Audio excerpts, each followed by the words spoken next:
I'm from Jerusalem. I teach civics, I teach Arabic, I teach history. This particular binational, what we're trying to do is to present to them two examples of Jerusalemites. So they see Khadr and I, we talk about both our lives and in general the history of Jerusalem.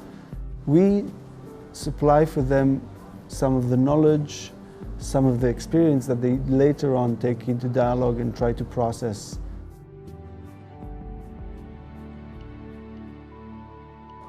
In 1948, many people, when they left till this moment, the refugee and everywhere in Lebanon and Syria and Jordan and Egypt, and also in West Bank and also in Gaza. But in Jerusalem specifically right now, it's very hard to bring them to places where Israelis are only the victims and Palestinians are only the perpetrators. We talked about it a bit when we talked yesterday about the 90s Intifada in Jerusalem, where there were a lot of bombings. But that's in the past. That's not something that you can see. So that's a major challenge, to try and not balance it because it's unbalanced, but to try and make it accessible to both sides.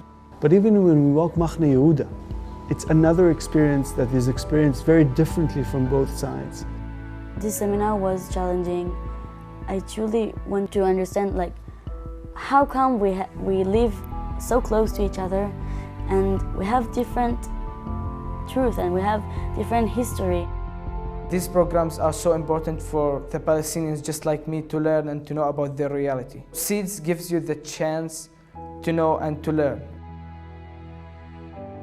The second challenge is the question of ancient history, because there are a lot of narratives around Jerusalem. If you talk about the central focus of everything, which is the Temple Mount, Haram al-Sharif, where the two histories simply do not meet, because for Israelis, for Jews, this was the first temple and the second temple, and for the Palestinians this did not even exist. This is Haram al-Sharif, this is the place where Muhammad went to the heaven.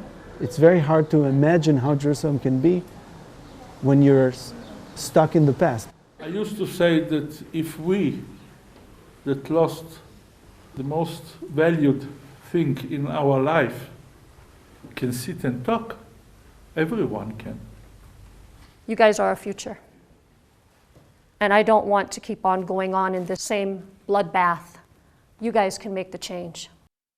Today was a really difficult day for me. We went to see the wall. When we stand in front of a wall, obviously the Israeli seed and the Palestinian seed will see it differently. I was shocked. It touched the sky and it was so ugly, so ugly. And then I saw soldiers and I saw the fear in my friends' faces, and I actually understand like what we're talking in dialogues, like how do they really feel. Seeing Israeli seeds feeling in our pain from this wall, they've been learning through all of their lives that this wall has been established to keep them safe. So it was a hard shock for them, for seeing the security of their lives is the suffering of others' life. The major challenge here is to really open their thought, to talk and to dialogue about it, and to really understand, first of all, themselves, but also the other side. And getting them to move from that point towards, okay, let's think about how Jerusalem can be. I feel so lucky that I had the opportunity to understand the narrative by watching and feel and touch and smell and see. But otherwise you can never understand the other side narrative.